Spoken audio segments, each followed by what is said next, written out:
to create a new rule here, and it is this. You were to assume good intent in all communications. Ladies and gentlemen, welcome to another box of dogs. It's a box of dogs, as just waiting to be joined by my guest today, Mr. Pete Havel. He authored a book called The Arsonist in the Office. It's a very entertaining read. It's very good. It's very full of good advice. If you're running a business, especially good advice. But I found you can use the information in your personal life as well. It's very entertaining. I read it on Audible, to be honest. So I didn't read it. I had it read to me like a child. Yeah, but I know what'll make you feel better. Oh no, not another box of dogs! It's another box of dogs!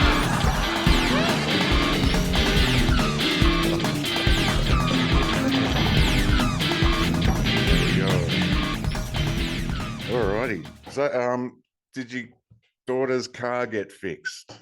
Did they look at it finally? They finally looked at it after, when did we talk about, a week and a half ago? Yeah. They just, I guess it's labor, the labor shortages and not having enough people. Wherever those people are, they're not working at that dealership. And Right. so they said just today they finally were able to look at it. So Well, What, it's the 2 days same later? here. It's I guess it's everywhere. I don't know where those people went. Yeah. I hope they're having fun. While the rest of us are trying to get our cars fixed. But yeah.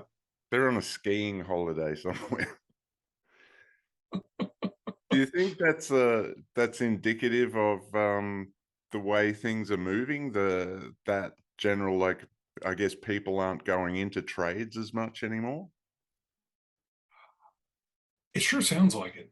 I think I see a couple. Here I am, my amateur social commentary here, but I mean, it seems like in some ways kids have definitely been pushed away from the trades, yet they're constantly hearing about the teenager that starts a business out of their bedroom and becomes a multimillionaire by the time they're 21.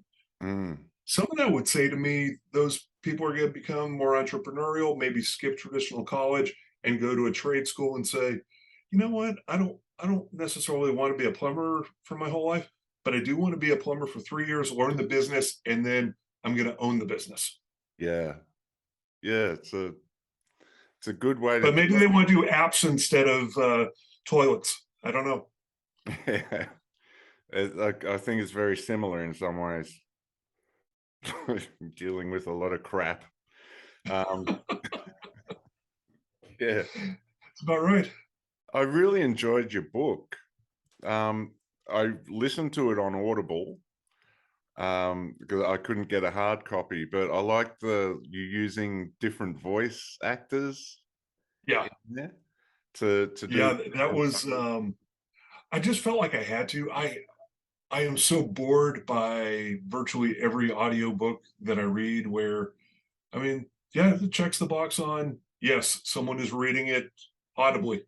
And that's great and all, but I mean, I have a storyline, I have action going on, and the same person describing all of it just sounded horrible to me. So yeah, I one of the voices you'll hear in there is a longtime friend of mine. He played Cecil, the CEO, and I think at least one of the other characters. My mind's blanking a little bit on that, but he at least played Cecil. He's a former anchorman in the Dallas-Fort Worth area, and he's done some Hollywood work. And I said, I need you for a project. So he came on over, helped me out, and we got that done. Nice. That's good. Professional. Yeah. Well, I've heard great things from people about the audiobook, that they especially like that. And I think most of it had to be, it certainly wasn't listening to me for 5 hours, that it had a little bit more energy than most of the audiobooks. Yeah, it was very different, unexpected. When that popped in, when the first voice, I was like, oh, this is more like I can really picture it now. This is like a teleplay or something. So Yeah. The thing you And keep on the bringing. bad thing is, the good or bad thing is, now people have said to me, I'm working on a second book now. They've said to me, so you're going to be doing the audiobook again with the voices and things like that, right? And I'm like, apparently so. Yeah. I think the next one you want to do puppets as well. Do like do a YouTube and just like, that's the next step. I think you're about to break through the audiobook genre and I just love the nail it, puppets. man. Yeah, puppets. It's the way to go. Somewhere in our house, we've got when at one point when my daughter was loved the old Muppets from back in the 1970s, 1980s, and she got a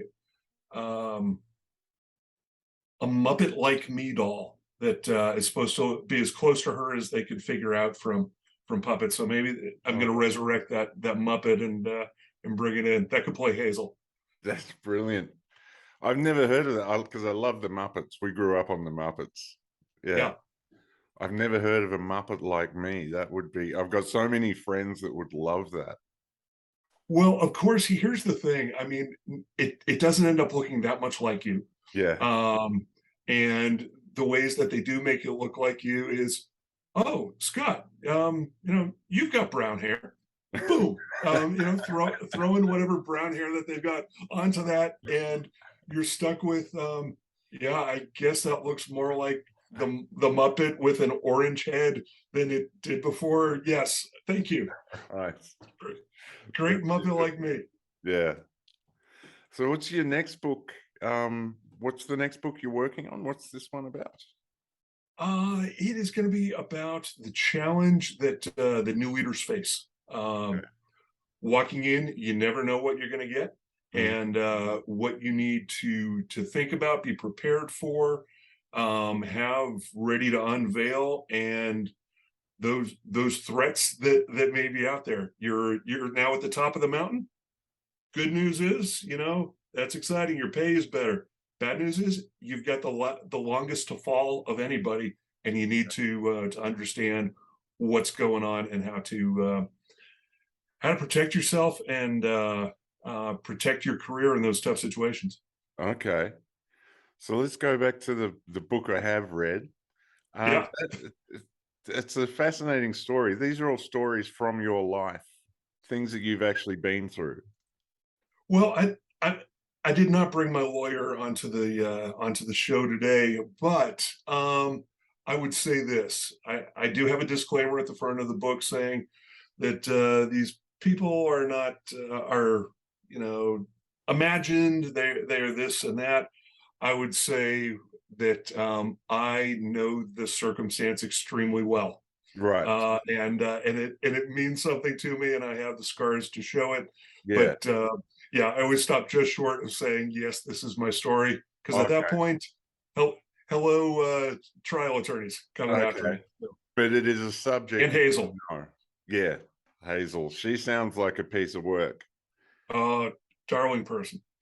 But it's amazing. Like, the thing that I don't have a business yet. I'm kind of working on building something, but the thing that I found really interesting was the way I was able to take, like, the things you were saying about business and protecting your business, how much I could put that in my own life and Absolutely. transfer those skills and that knowledge and those skills into your personal life, into, it's a real micro macro thing there. Yeah. But And it's and some of them are, and some people say, oh, there's a little bit of paranoia to it, but I mean, there's also reasons why we lock our doors. There's reasons why, we're having some internet trouble here. How are we going there? We're frozen up on this end, Pete. I don't know if you can still hear me. My internet's still working. Team members that have never met. We may be team members that have never, interacted in any way. We've never built up any trust. How do we build that trust? Let's find out who is trustworthy. Yeah.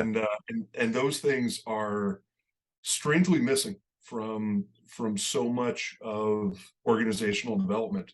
And I saw it on my side that here are people that are telling me basically, well, some form or another of we've got your back, or we are, let us know if there's any problems.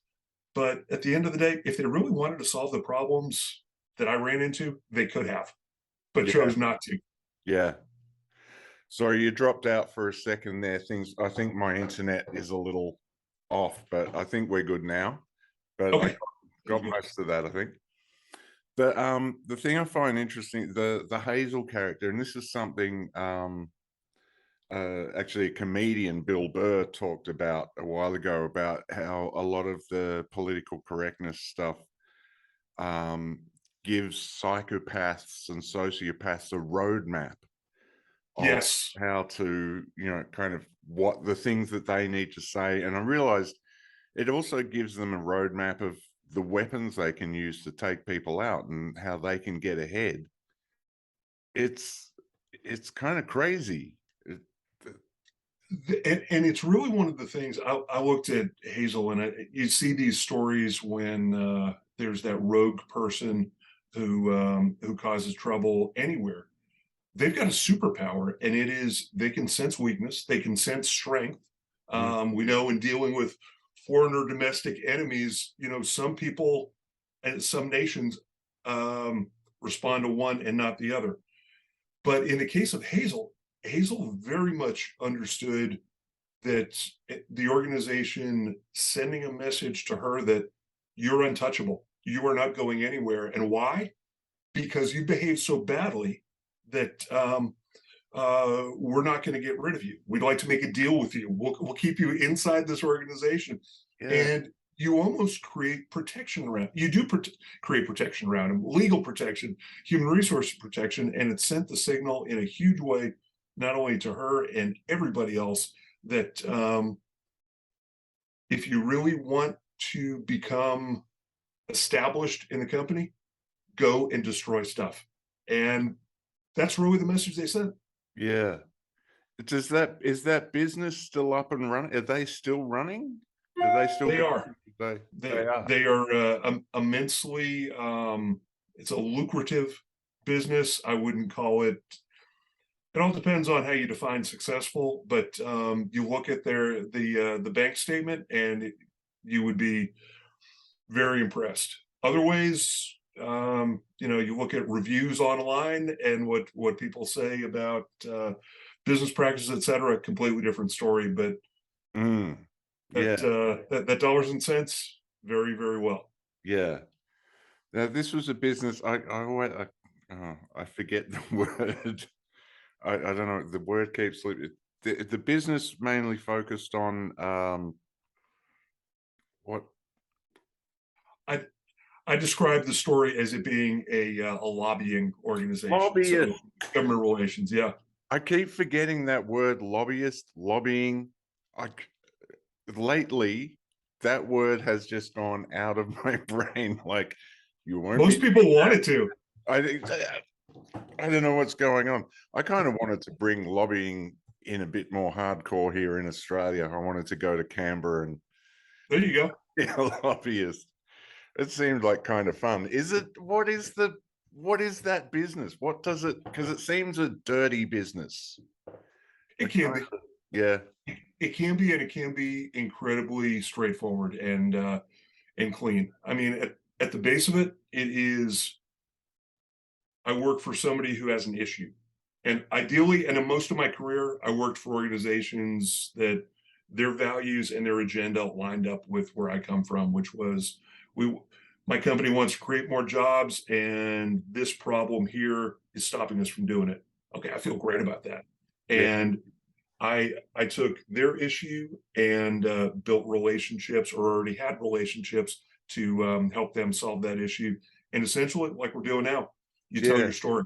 You provide them the information. You show them what voting yes for something that my client would want would mean to people, what it would mean to their constituents. Yeah. Or on the flip side of it, here's a bill that is going to destroy jobs.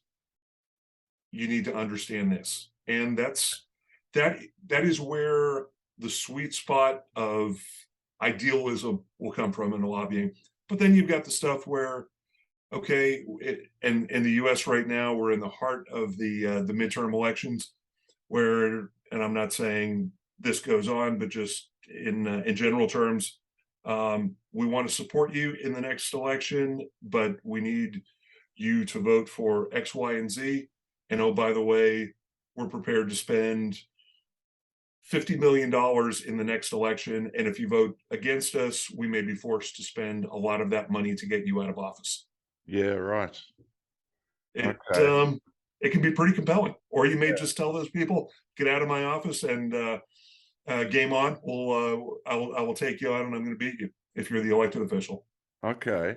So does political preference, I mean, I imagine it must, but how much do people allow a political preference to sway where the money goes? Because if something's good for their business and the Democrats are going to get it done, but at heart you're a Republican, what happens then?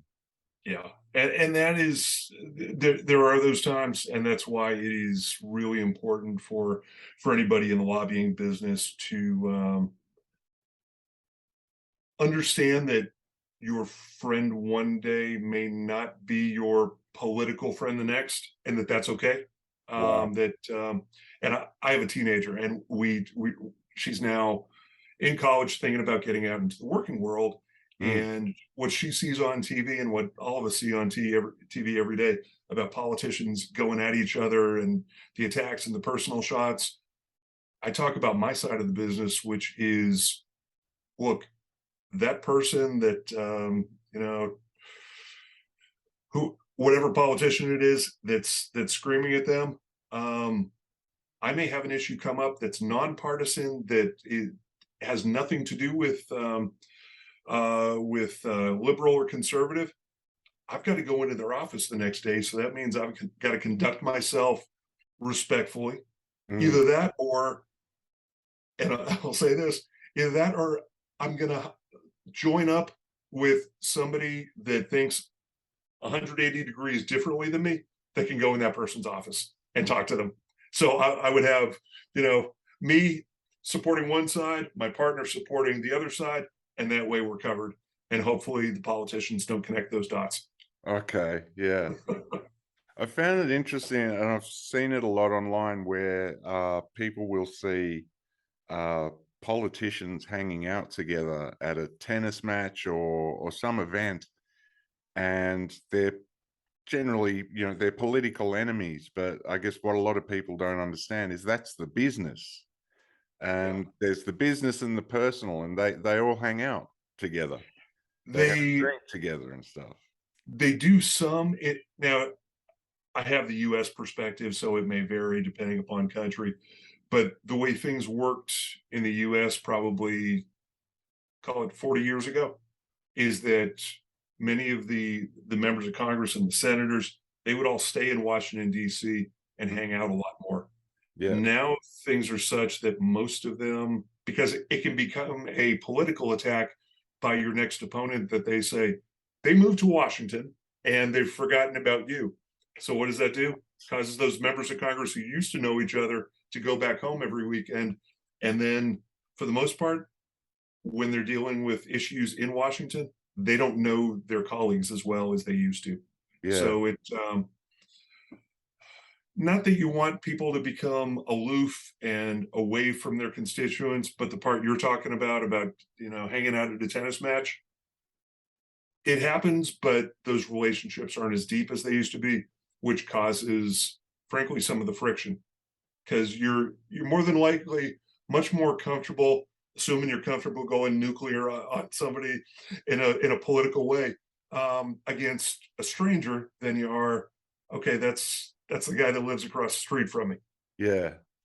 Yeah. You're not going to drop a nuke in your own backyard. Yeah. I guess the examples I was thinking of were like, people get very upset when they see like former prime ministers that are on opposite sides and things like that. So yeah, I guess it's I guess that would be different at the top, and yeah, I have no idea how the sort of the lower levels hang it. So that kind of Yeah. explains it for me. Oh, and definitely at the, the funerals when a prime minister or a president dies or something like that, you see them all getting together. Oh yeah, But yeah, at that next tier down, there's not the relationships there used to be. And yeah, I think there's always that going to be that club of those world leaders that I think are always going to either know each other or they think they're the cool kids and they just are going to be comfortable hanging out.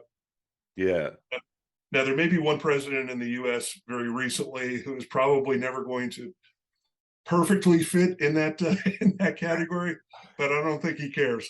yeah. He seems pretty comfortable with Yes, he what he's does. doing. How do you think his 24 run's going to go? I think it's going to be a challenge for him that's going to come down to this, and it is. I think it will mostly be a challenge within, and this is just my 2 cents. It looks like former President Trump and his more than likely most realistic rival, Ron DeSantis, the Fantastic. governor of Yeah, Florida, yeah, are going to battle from what we can tell now. So you get the full boat of what it means to be Trump with you may have some legislative successes, but you're also gonna have, and I say this as somebody who agreed with him on a number of issues, mm, that you're gonna have somebody who is frankly blowing stuff up all the time. And there's some pros to that, but there's some real negatives to it. yeah, DeSantis, while Trump, I'll go back to that. Use a military analogy here. Trump is carpetbagging. DeSantis, in terms of the attacks, is more of a drone strike. Precision, he'll hit you, but he's not going to be spending all that every day bringing in more waves of bombs coming in. yeah, He's a little bit more strategic, whereas Trump is scorched earth. And with that, at times, comes some people that, frankly, in years past, might have voted for him if not for the drama or the what view is the rudeness. And here's the thing: I'm talking to a guy in Australia, but I bet we have some of this stuff is universal. Everybody in the U.S. expects New Yorkers to be more rude, less manners than everybody else in our country. yeah, We actually love them for it, yeah, but most of the country isn't with a New Yorker every day, and it's different when he says something frankly awful and ugly and a little bit uncomfortable, and you kind of laugh at it. But there it is the next day, and the next day, and the next day, and maybe the next news cycle, and it's popping up constantly. And I think it's going to be a question of, do you want all the policy that you can still get with Trump, but also with DeSantis? And is there going to be a calculation there of, I'm as a DeSantis voter, I'm going to get pretty much what Trump gives me, but we don't have to worry about the stuff of the constant scandal. I think that's about what what's going to go through people's minds. okay, And then when it's up against Biden or whoever the Democrats put up, that's a different story. But that first thing is going to be Republicans in the country looking at it and saying, what do we want to be now? Do we want to try more of the same to get back the office that we lost? And it's a roll of the dice. yeah. It's a tough one because I mean, Trump's still got a lot of support. He still brings them out in the rallies, and he obviously still terrifies the other side too. Yeah. And they don't like DeSantis either, but yeah, he is Trump 2.0. He's like the refined version. Yeah. The one thing that we found, I've spent a ton of time in politics in my life, and I've seen this, people come out during these presidential elections, I'm sure it's the same where you are, that they might not turn out for the smaller things, but they know once every few years, I'm going to go and vote for the leader of our country. Yeah. And those people tend to be a little bit less political, may not pay attention as much to issues. Mhm. And in the case of, I think there will be a bit of a contrast between Trump and others, no matter who it is. But those non-political voters that did turn out, I think they were probably more drawn a little bit into, okay, who do I personally like? Who do I, I hear the thing about who would you rather have coffee with? I'd argue that that would be a fascinating conversation to have coffee with Donald Trump. But I know women anecdotally tended to be, a little bit more on edge. And so we'll see. I think there's a hearty appetite for change, but as we know, it all comes down to what define that change for me before I sign off on it, and that's what the voters will figure out. Yeah. Well, good luck with that. We'll be watching intently. I'll be putting a bet on it, I think. Things are so calm over here in the U.S. that I'm sure it will go just fine no matter what, right? That's right. I Yeah. think the 24 election will bring you all together again, It is like I get my news off the internet. I don't watch television anymore. We moved to a new house. We didn't bring I've actually got my television now set up. We were given a television, but I'm using it as my second monitor because we hadn't watched TV for a long time. We sort of we didn't miss it. But so I get all of my news off the internet, and it just looks like a nightmare over there at the moment.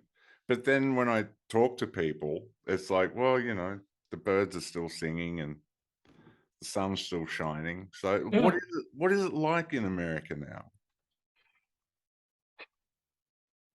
No matter where people are, I think, and I am guessing it is similar around the world. Everybody's a little bit weirder than we were in 2020, and you're seeing the cracks in the foundation and the walls that you haven't seen before.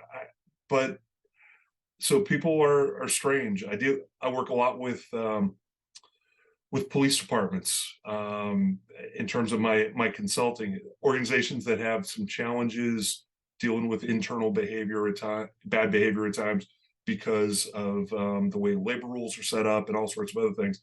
I say that because I'm working with a lot of people who see a lot in their communities, and the stories they're telling about, where they're breaking up fights.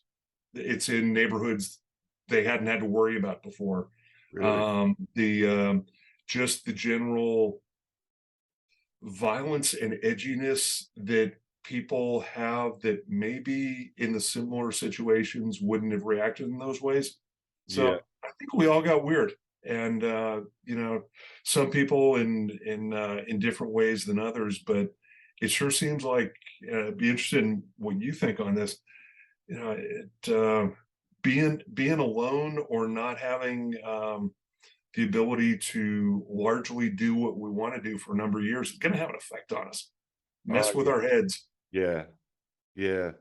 Look, a lot of people went crazy during that time. A lot of people, the instances of people having psychotic episodes went up. Yeah. And even if you didn't go all the way and have a psychotic episode, I think pretty much, I don't know anyone that handled it perfectly, like just got on with their lives, And yeah, it created so much tension and so much fear that, yeah, the overall, I think it's going to be a while to get back to any kind of normality. And now we've got the Ukraine thing going on. That's right. And the economy going through the motions, and to me, the economy is almost in perfect alignment where people's psychological conditions are right now, which is a lot of strange events happening all at around the same time. And as a result of that, you're seeing all sorts of things spinning off, for different reasons, but from the same jumping point. We've got all sorts of strange things occurring. For us, I'm guessing in Australia as well, you're seeing some inflation, and with us, we're seeing all sorts of convulsions. And now they're talking about, we're going to see a recession, but the next step before we actually get to the recession is going to be the biggest drop of all, and we'll see. Yeah, it's a nutso time. I think some good things are going to come out of it eventually in the long run, but in the meantime, there's going to be a fair bit more pain to come. I think that's right. Europe's going through it, and that's going to be hard on them. They're going to have a real hard time in the next, I'd say, 2 to 3 years. When their entire energy capacity is literally under attack, or whatever is going on over there. Yeah. I mean, if the governments don't step in over there and start like picking up the bills on the energy things, it's just looking like everything's going to fall apart. They're expecting elderly deaths. They're expecting a lot of elderly deaths in the coming winter, which is not something you want to hear from the government, No.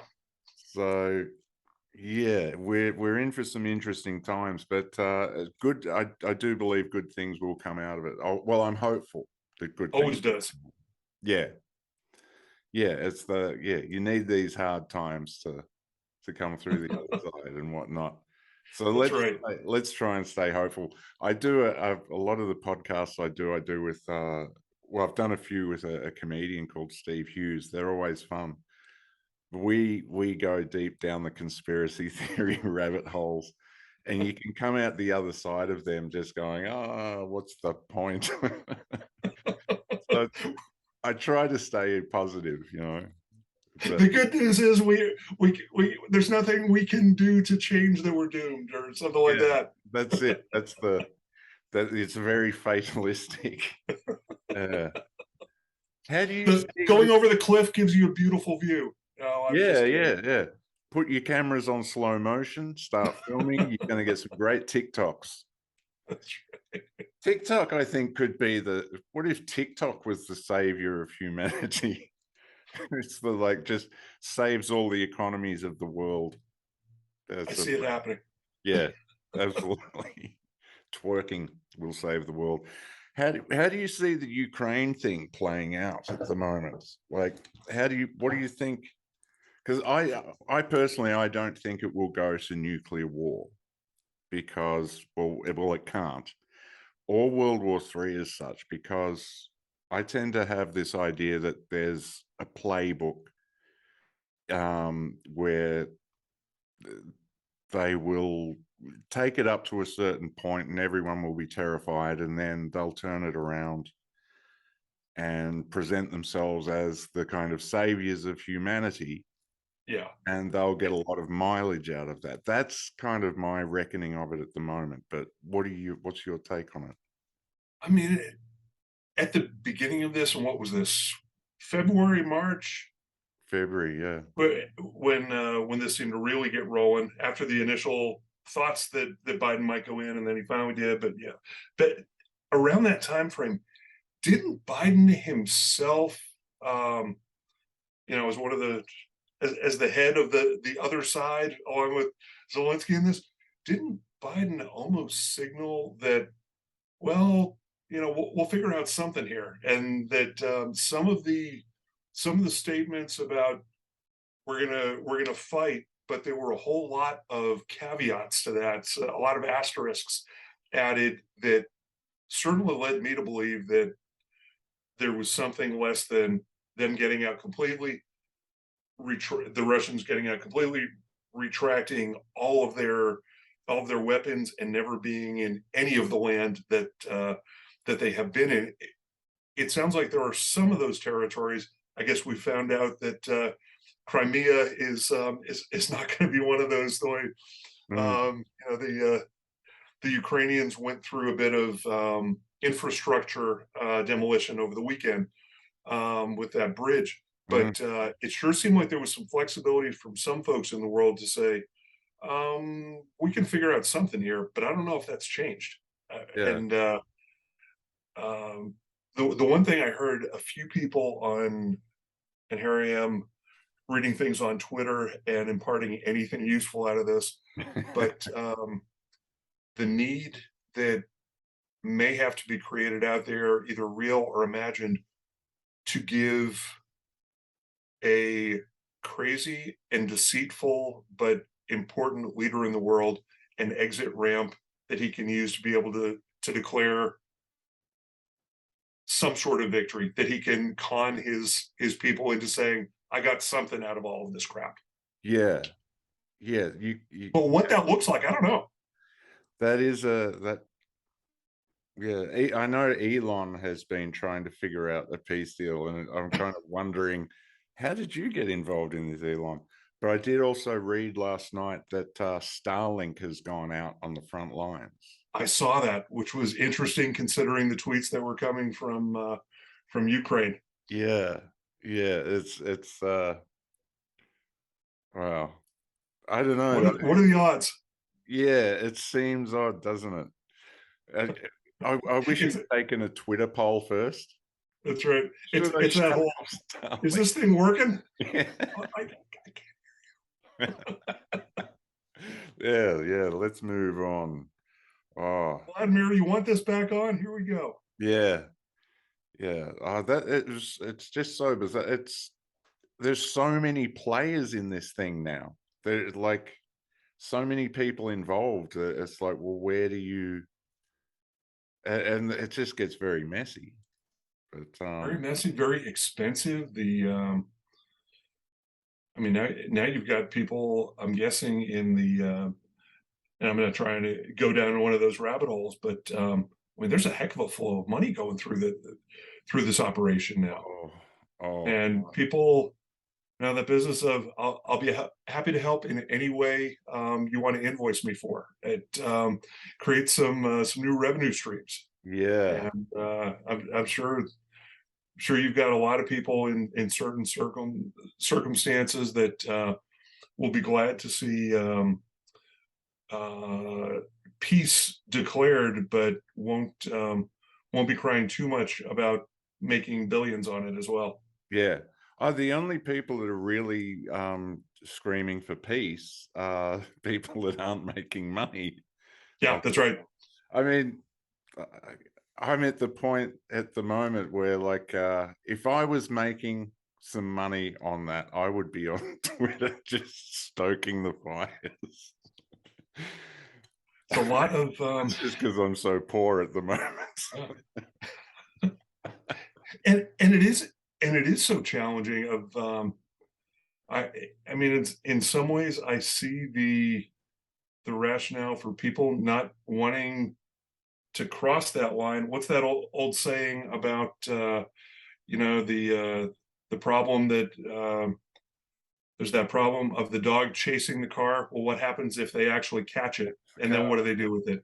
That you cross that line into, okay, we've gone from aiding and providing intel and weapons and everything else to one day Putin says, oh, well, what you did just now, sending in, I don't know, hot chocolate to our to Ukraine, that there's the line. Now you crossed it, and we're getting it on now. Yeah. I don't know what that looks like, because none of this seems to be cut and dried. No, yeah.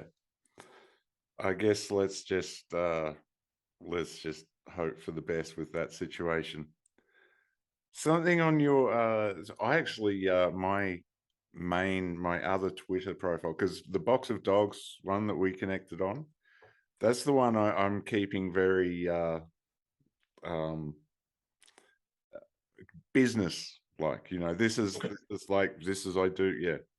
My main profile that I started a few years ago, I just got suspended yesterday. And congratulations. it now comes up account suspended. So I kind of feel like I've hit a milestone in my career.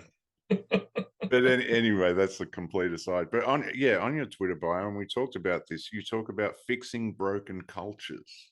Mhm. This is something I'm fascinated with. How do you do that? And in what sense do you mean culture? Do you mean the workplace culture, or do you mean culture as in society? Like where is that going? Yeah, and there's probably some similarities between the two, but I focus very much on workplace culture. Okay. The fixing the world may be a step too far uh, for me, but inside the workplace, there is so much commonality when you see a train wreck going on, or an organization that is in the middle of scandal or corruption, or any of these kinds of things. And it usually goes back to a few things.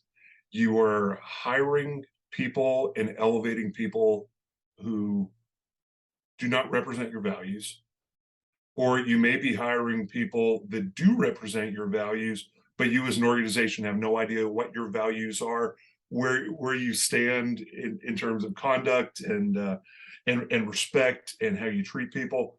And so you've got just anything goes.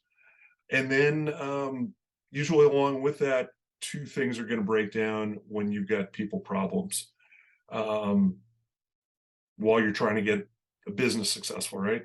Yeah. You've got usually major issues with communication. In other words, I don't trust Scott. I don't like the way he operates. He's a bad guy, and I'm not going to share X, Y, and Z information with him, which makes absolute sense, but it's a horrible way to run a business. Yeah. So you've got that communication part, but it dovetails with the trust part in a massive way. In that, if you can't have a good conversation and get to a point of common understanding, how the heck are you going to solve anything? Yeah. Are you going to talk to your customers? How are you going to talk when, okay, we're going through a recession now, and we're going to need to make some hard decisions. And if you know everybody in the room is looking out for one person, and it's always the one they see in the mirror every day, good luck to you. Yeah. Yeah. And so when I'm working with some organizations that frankly have either found themselves in real workplace culture problems, and usually I'm defining that as they're in the newspaper a lot for all the wrong reasons. They're or they're losing their best people. Those kinds of signs. I'm always seeing those threads throughout every story. Some of them vary. Some of those threads are a lot bigger and brighter than others. There's that old saying that we have in Texas. Everything's bigger and better here. Sometimes that's not so good when you got bad stuff going on inside your employer. But same things again and again. Communication and trust. If you don't have them, bad stuff is going to go on. Okay. I do. Then we can talk about how you fix them. Yeah. Yeah. Right. I guess the where it goes to the bigger issue of fixing a culture in society. I guess a business, you have a common focal point. So do you redirect energy at that common, like if it's manufacturing something, you can focus on that, or if it's selling something? How do you bring people out of the mindset of like, I am doing whatever I'm doing for me, looking after number one? How do you turn them around, or do you not? Do you get rid of those people? Well, and every one of these is going to be different, of course, but I mean, you will hopefully have some sort of common understanding that we are here to do. And this is where, I've been through some organizations, some great organizations, but we never talked about the mission or the vision or those kind of things. And while it sounds, and I know that a lot of organizations that talk about it are simply talking about it to be able to say, we talked about it. We showed your mission and vision, but it frankly has to be that thing that at the end of the day, everybody knows we may disagree on this over here or this over here, but we're centered because we know we've got to get stuff done. We have to have a team that can function, and we may be screaming at each other at a point, but there's common respect there and a few other things that that tie you together. So I mean, it may be at the end of the day, we want to make widgets, but hopefully we know we need to make widgets, but to do that, we've got to have some other stuff going. Because if you can't talk, you can't make decisions, or you've got big honking issues out there that stop people from acting. You gotta have stuff blowing up all around you. Yeah. Yeah. That's it. Yeah. That's interesting. You talked about Texas. Things are bigger in Texas. I always feel like I mean, I've never been to the States. I'm hoping to get there one day, but Come on down. yeah, well, I feel like Texas and Australia have a lot in Yep. common for some reason. It's just a big space where people really had to go there and work to make things livable and make things, really, establish farms. And the is it Texas that had one of the first things you learn is Texas history? Yes, they teach it in the. Now, I will tell you, I grew up in the Boston area, so the northeast part of the U.S. But Okay. I came to Texas for college and have been here about 30 years. So yeah, they get taught that in fourth grade. They're brought down to the state capitol. Texas has its own Pledge of Allegiance, Wow. which I will recite if need be. But they have that. No other state has that. People think that is in every other state. When they find out about it, they're like, "Really? Why?" But Texans want to do it because that's what they do. There's those jokes that about secession that if this whole United States thing doesn't work out, Texas can go become its own country. And there's both there's a little truth to that comment, but there's a certain sense of pride and what I would call positive rebellion that goes in with, Texas is, and lots of people around the state know these things and they can quote chapter and verse. If Texas were its own country, we'd have a gross national product bigger than fill in the blank Right. major countries in the world. So they love all that stuff. Yeah. Because we as people in the state, and then things like we love our guns. That everybody has seems to be armed. It causes there's those incidents where you're shocked and horrified, but in a lot of situations there's also a healthy respect for love your neighbor, respect your neighbor, and don't do crazy stuff like break into your neighbor's house, because that neighbor might be armed and no jury will convict them if they put you down. Yeah. So there's some of that, and a whole lot of focus on freedom in the state. And we have a lot of people from other parts of the country that Californians, almost like they're crossing the Berlin Wall or something like that in the middle of the night. That businesses that want to thrive are coming to either Texas or Florida right now, maybe the state of Tennessee as well. But a lot of people escaping the high tax, high regulation states to go do it a different way in the future. Yeah. We used to love our guns here. I grew up with guns and I really enjoy shooting. I love going out with a gun and just shooting. We used to go hunting. It was just how I was raised. And then we had an event here, a massacre, and they just said, right, that's it, no more guns. Wow. Now it's I mean, farmers, like my dad still has a 22. I think a 22 is the most powerful thing he's got, so it's like for pests and such. The heavier armaments now are, they float around illegally. They're still here though. However, I guess, I mean, I can think of only 2 major gun incidents that we really had here. I guess things were a little crazier back then, but yeah, whenever I hear about people in America saying take the guns and stuff, I'm just like, yeah, don't do that. No, Like hang no. on to them, you know. Yeah, and there's a healthy respect for what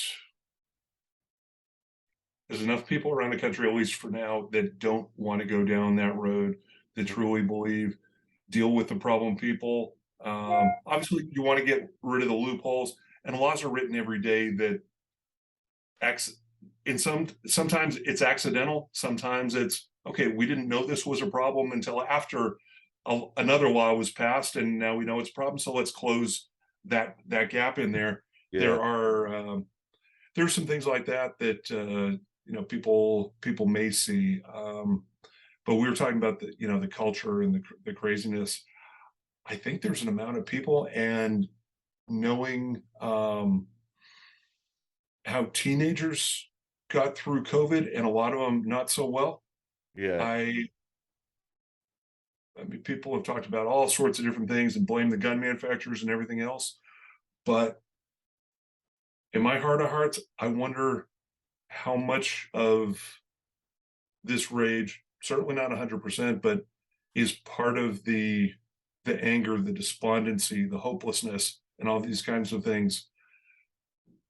Are there some things in society that have nothing to do with guns, and it's people looking to do something traumatic and awful and evil as a way to cry out? And they've got millions of different ways to do it, but they know that if it involves a gun, they're going to be immortalized. Obviously not in a good way, but they're yeah, going to be remembered forever. yeah.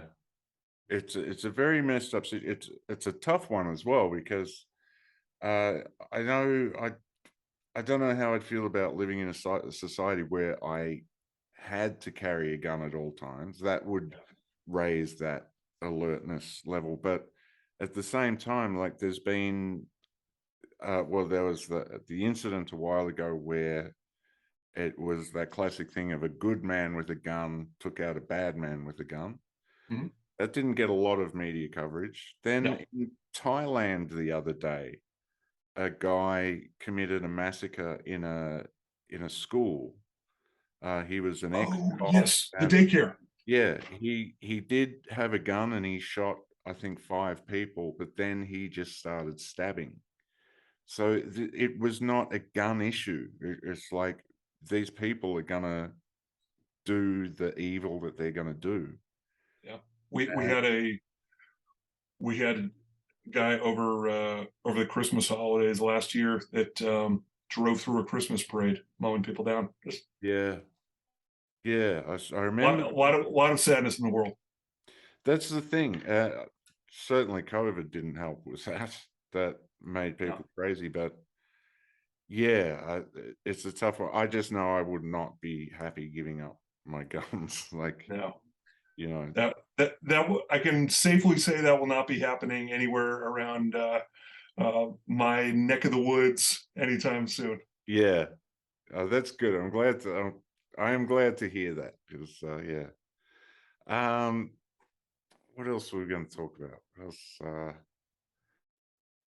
is the political divide, like I think it was Benjamin Franklin, it was one of your founding fathers, said that bipartisan politics will destroy the country. It's kind of the divide is getting wider and wider. Do you see that? Is that your perception? It is. I mean, frankly, there had always been some of that, and this is one of those things where I would say, for 4 years in the U.S., you would have thought from our media coverage that nothing bad had happened in American politics until Donald Trump got in, Yeah, and then he was being blamed for what his opponents were saying. It didn't matter. It was all Trump. What I do think has happened in recent years, and this is Oh, frankly, I think partly social media, partly probably right now, um, pandemics, people not being connected in all sorts of different ways. You know, you look at people constantly on their phones, all sorts of different things. We are disconnected from each other more than ever, and I think that breeds. It can breed when we're not talking, when we're not even looking to have relationships with anybody else other than those that agree with us. I think you got some problems coming, and I think we're seeing a little bit of that now with politics. The abortion debate in this country. I'll talk about a very non-controversial, non-emotional issue like that. But I mean, for all of my time growing up, of course, kidding on the part about it. I mean, it's a third rail in politics and people freak out, but I'll talk about it anyway. But for much of my time in politics growing up in the US, there was the pro-choice position of you know, not that many rules around when and how and what the deadlines were on when it couldn't take place, those kind of things.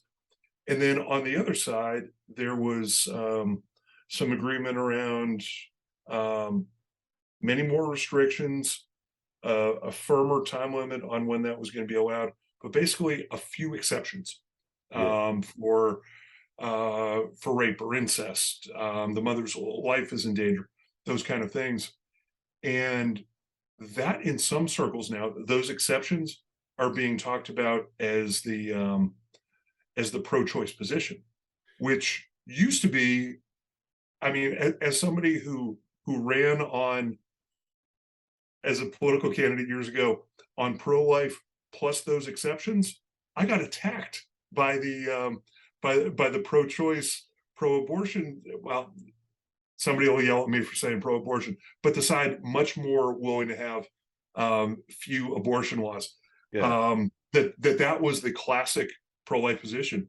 Yeah. Now you say that, you've got people in the Republican Party here in the US, if they mention those exceptions, they're being talked about as being, you know, folks that ought to be drummed out of the party. It's the splitting to the ends that we're seeing now, at least where I am, certainly in Texas, which is a more conservative state. But I mean, you name the issue, folks are on either end.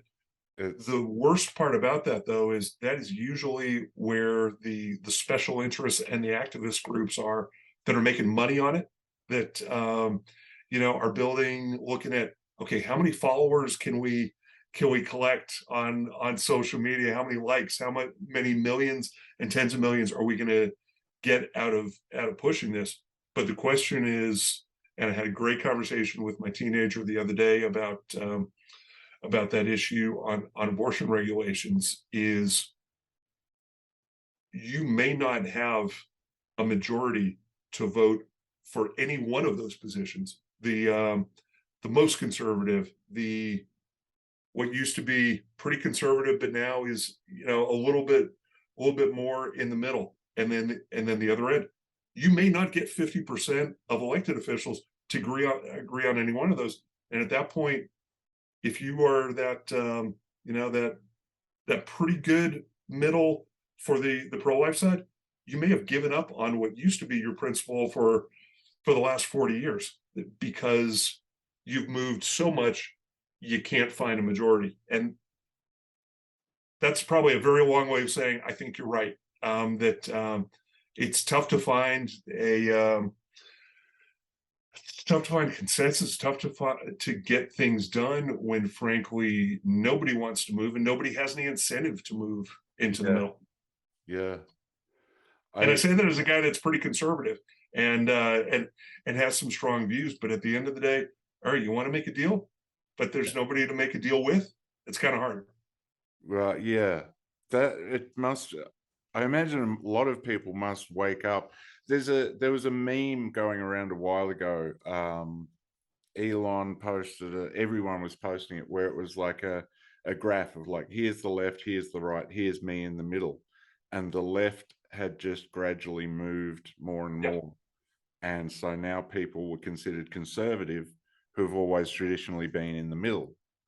And I imagine that happens in so many regards, even for people who are fiercely conservative or fiercely liberal. You've got to compromise or you'll get nothing done. That's right.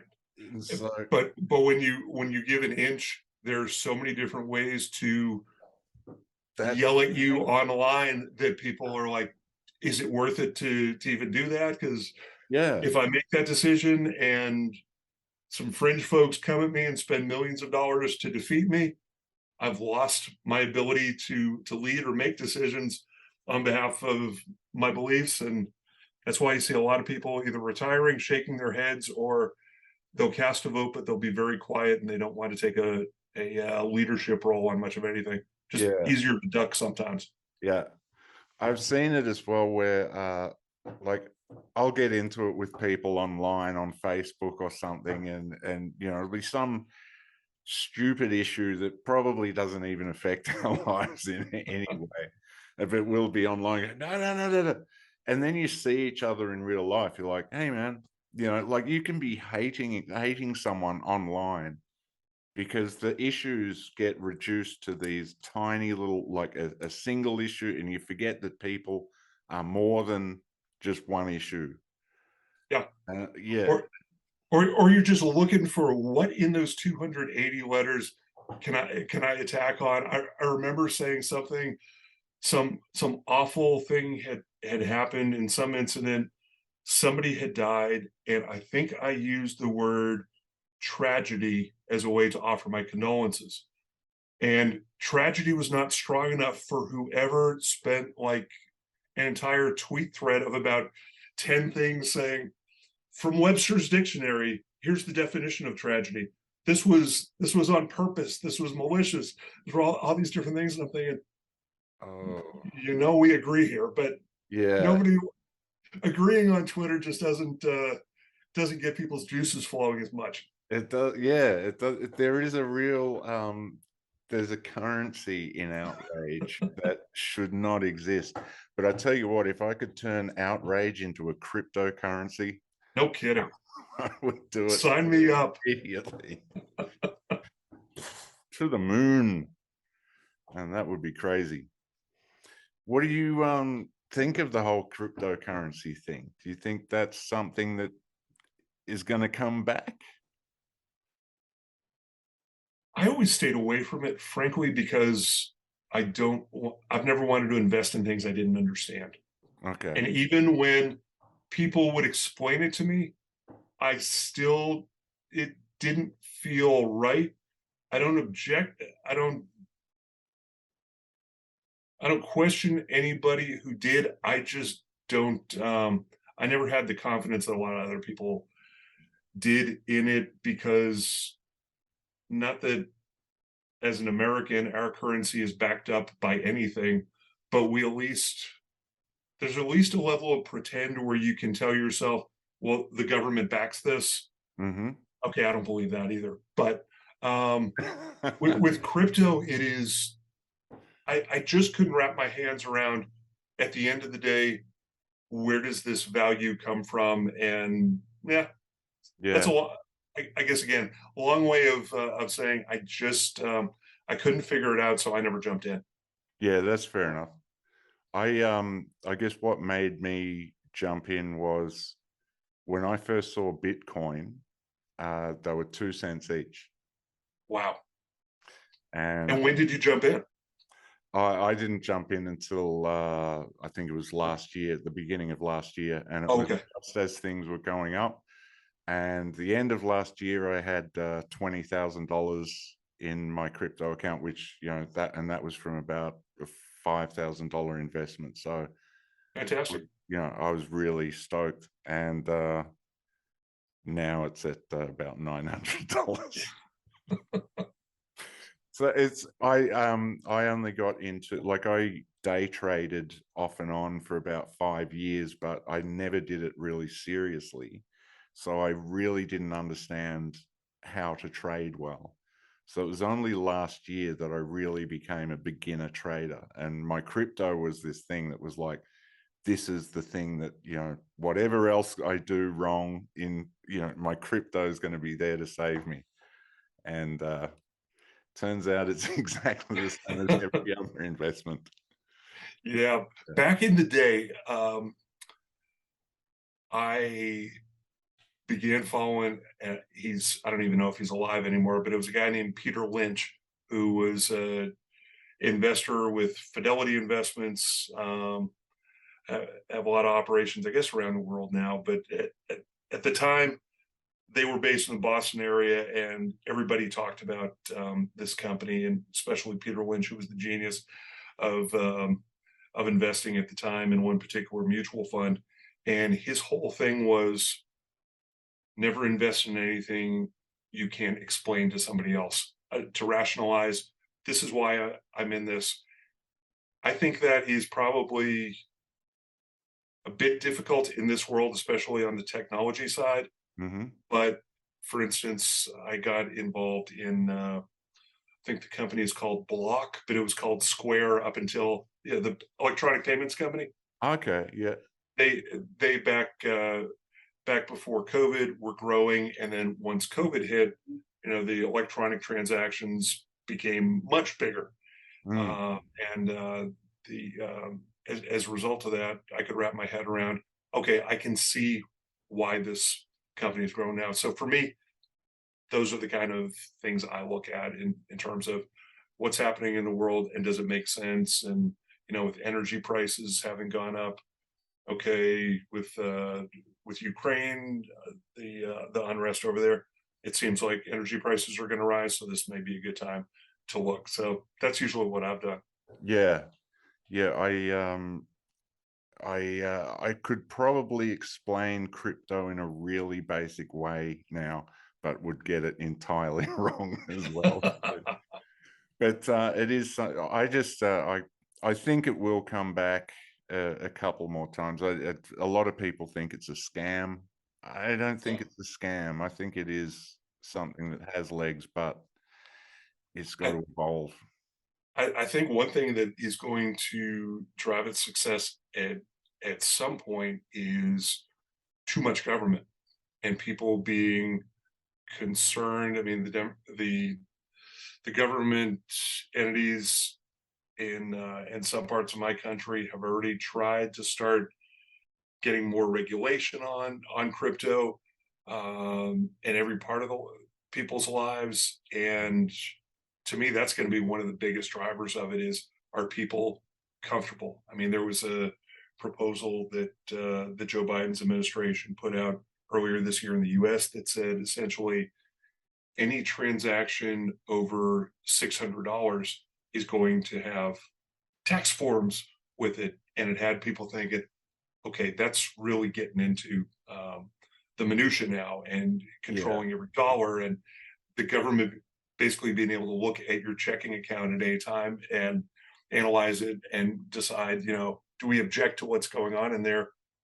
To me, that's where, whenever the renaissance in crypto happens, that part is going to be part of it, because people just, a thing I heard about today that I was not familiar with, but one of the US regulatory agencies that covers all things automotive transportation is proposing that a speeding control device be put on all vehicles, that essentially you will not be able to go faster than this many miles per hour, kilometers per hour, whatever. You guys on the metric system in Australia? Yeah. Okay. So whatever it is, you're only going to go so fast.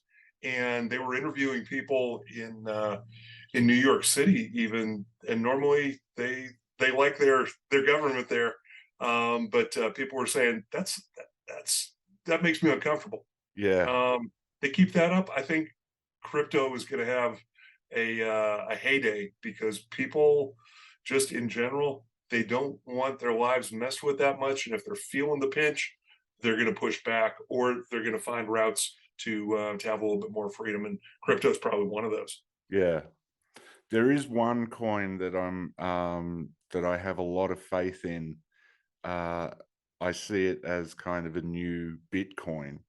And it's just because all the stats are right for it. It's called Monero. I think the code is XMR. But yeah, it's called Monero. It's got there's only ever going to be 18.1 million coins made digitally, and it's already at that cap. So the more money goes into it, the more it will explode, and it has potential to explode like Bitcoin. But the reason that one is exciting is because it is a privacy coin. So it is a coin like Bitcoin, they can now trace apparently. So you do your trading with Bitcoin, it's still, that's essentially using money. But the privacy coin, because that's where Bitcoin got its value initially. It was like you could trade with someone on the other side of the planet without anyone knowing, And what you're doing and what the business is and what's on either side. Interesting. Exactly. So I think Monero is one and there are a couple of other privacy coins, but yeah, so that's kind of interesting. Did you hear about Louisiana pulling nearly $1 billion out of Blackstone? Yes. 790 million, I think it was, out of Blackstone, to protest the and they've done that with gun manufacturers. They're doing that with oil companies. Jamie Dimon, who heads up JP Morgan Chase. Now he wears a couple hats. One, he runs the bank, but he also leads, or at one point led the U.S. Business Roundtable that represents all sorts of interests. So I'm not sure which hat he was wearing, but you probably saw the video of the congresswoman who basically went down the line asking all the oil company executives and the banking executive, asking the banking executives, will you get in line and stop giving money to oil companies? And he said, this is going to be the downfall of the United States as soon as that happens. I think he described it as the U.S. is going to go to hell, or something pretty provocative like that, and just saying absolutely not. But yeah, on this ESG stuff, in terms of all the value signaling, you're doing a lot of damage, and pretending that the world is going to be ready in 2030 to get away from combustible engines and ready to have all the power we need to go full electric. I don't know what planet they're on. No, it's insane. I think a lot of us see the lies inherent in the language they use, and it's very manipulative. That whole, like, you do it to save the planet, and it's like, well, yeah, a lot of the stuff they're doing it's just insane. And it's like the battery, the electric cars, and you Very see much so exploding. People having electric cars, just bursting into flames, and it's like the future looks hot to me. And then on some of the things that are popping up on the workplace side, the push for, and this word came up last week in some discussions I was having, and it was amazing because you had people on all different sides of the political spectrum around the U.S. talking about the word equity, and it's being talked about a lot in the workplace.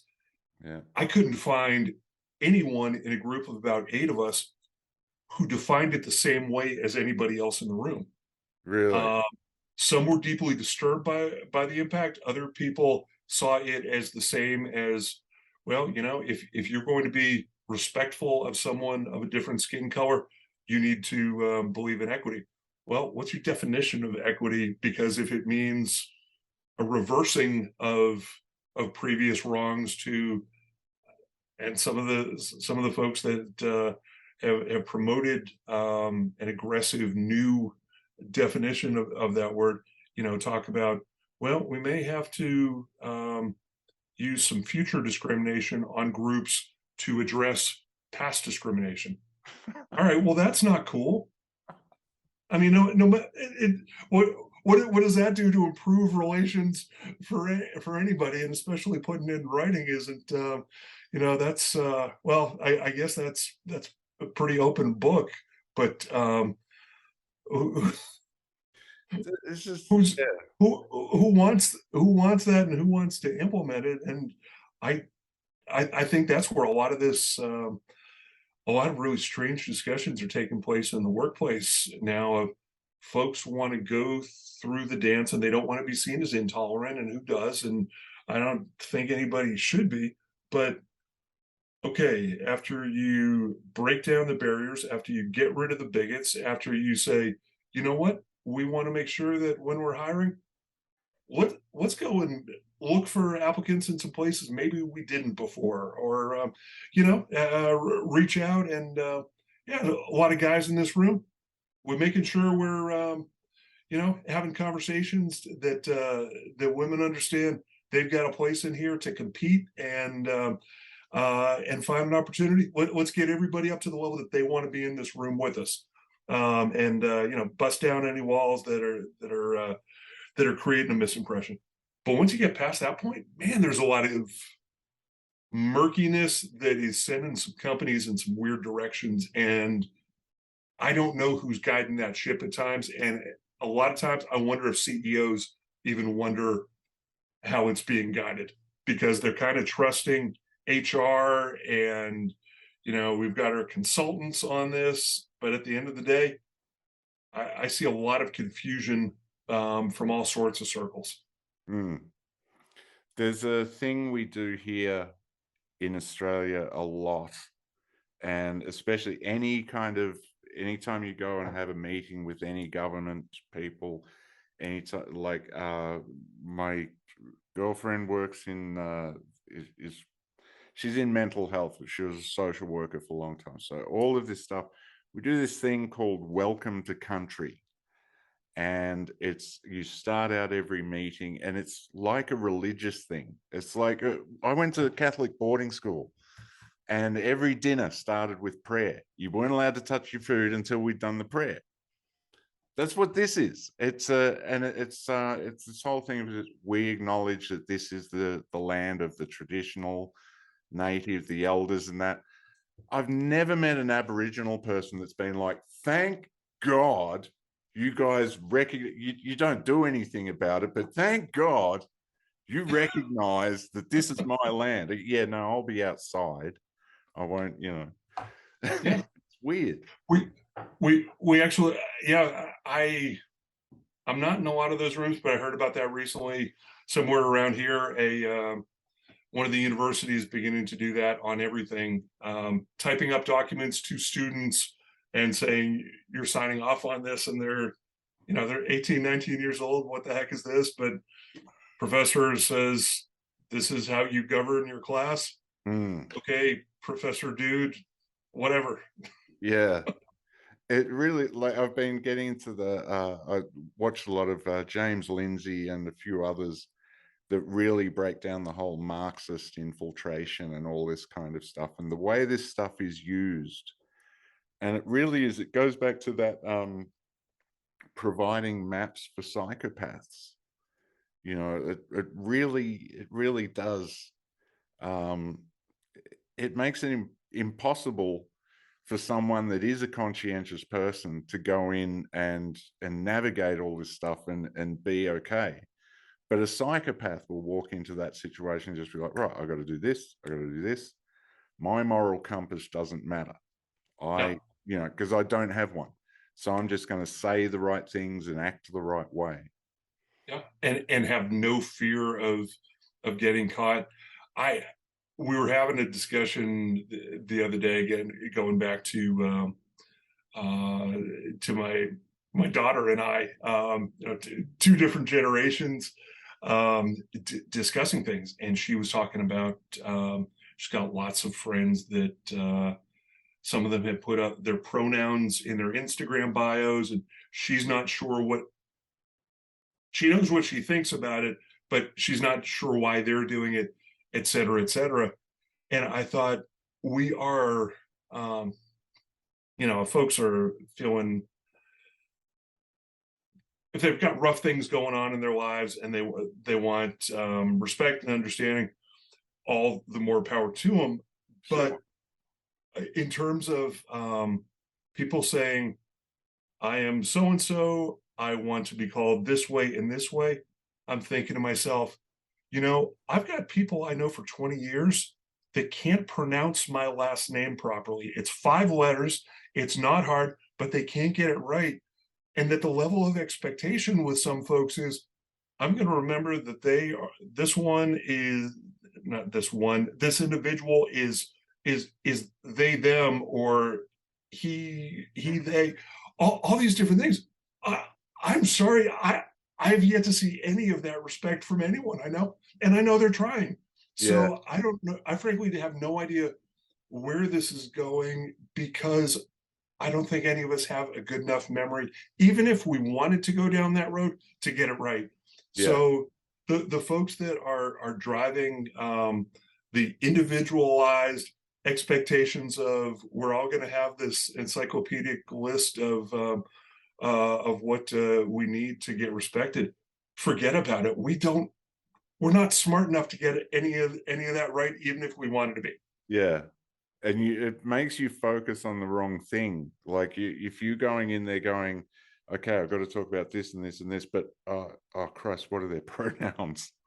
Yeah. And people get insanely offended. You get your pronouns wrong. It's just, and with the language changing, and I felt, it's one of those things. In just about every presentation I give, I offend somebody. Usually, it's always after the fact, or most folks haven't blown me up in person yet. Well, there was that one time, but we don't have enough time for that today. But there was this situation recently where I was speaking to a law enforcement group, and I used a term that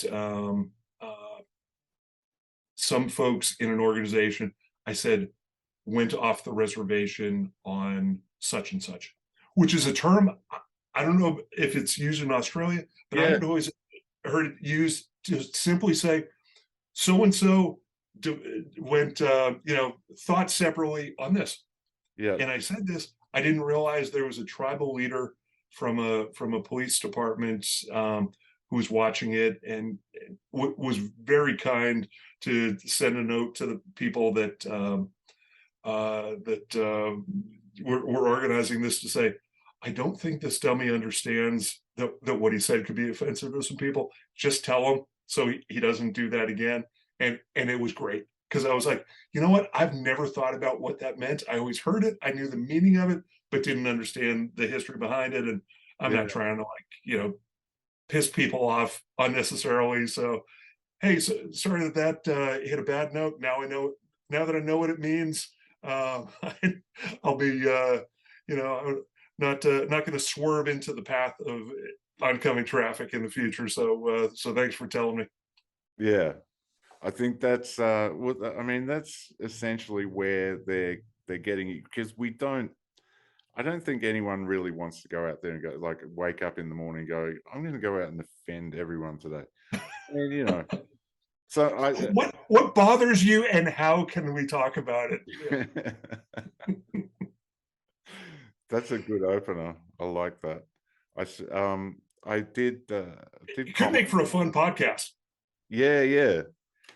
Offending people, how to do it. It would be, I've found ways of like, I don't know how, sometimes you'll offend people online without even meaning to, but that's where it gets into that language. We've you pick up on something, it can be so easy. I'm impressed that the guy didn't like try and shut you down or get you cancelled or get you fired for that. A lot of people will. Here's something that I heard recently, and it goes back to the workplace culture thing. This one company was having all sorts of people that were arguing constantly about crap. I mean, unnecessary crap. People would send an email, and folks instinctively thought, so-and-so has been a jerk to me before, and now they're being a jerk to me in this text or this email. And the leadership of the organization essentially said, we're going to create a new rule here, and it is this. You were to assume good intent in all communications. If you prove it otherwise, and somebody is being, a jerk, a harasser, a hate monger, we'll step in. But otherwise, we're going to ignore you until you have a conversation with the person you're all up in their business about and are offended by. Find out if they were really trying to offend you, or if it's you that, your sensitivity, spidey senses are a little bit too strong. But leave us out of it until you've got something to gripe about. That's great. I think that's pretty good. That's a good solution. Assume good intent. I liked it. Good intent. Yeah, I think that's a good motto for life. Yeah. Assume good intent. Could get especially with texts. But I mean, it sounds like you've got maybe a bit of a dry sense of humor. I do as well. I can offend a lot of people in my text when I'm trying to be funny, and they think I'm serious. So I've got to say, sarcasm. Trying to be funny here, where you read it and you're like, this is the coldest person ever, but I'm not. Yeah. One of my mates, he's a good mate. He's a friend of the podcast. If you read our texts back and forth, you would just think, do these two hate each other? What's going on here? Like, it's just, I mean, even that, it evolves and whatever, but we're just being funny. Like, and we know each other's sense of humor. It really you've got to get, but I think that is great. Assume good intent. Much easier way to live. Yeah. I think if I start a new Twitter, I'm going to put that in my bio. They'll blow you up for that. Yeah. Assume good intent. Just assume I mean well. No, that's really good. All right, Pete. Well, should we kind of wrap it up? And sounds good. Been going for a while. It's good. I was thinking earlier, I'd love to, when the 24 elections come around, I'd like to do if I can figure out how to live stream and get it all working. Oh yeah. I'd love to have I'd love to get you and John in there and that'd be good. Pete Havel, thank you for joining us on Box of Dogs, and we'll hopefully have you back and we'll come and do the 2024 election especially. We'll do a live stream on that. Let's do it, my friend. Great. Thanks so much. We'll see you next time. All right. Bye-bye.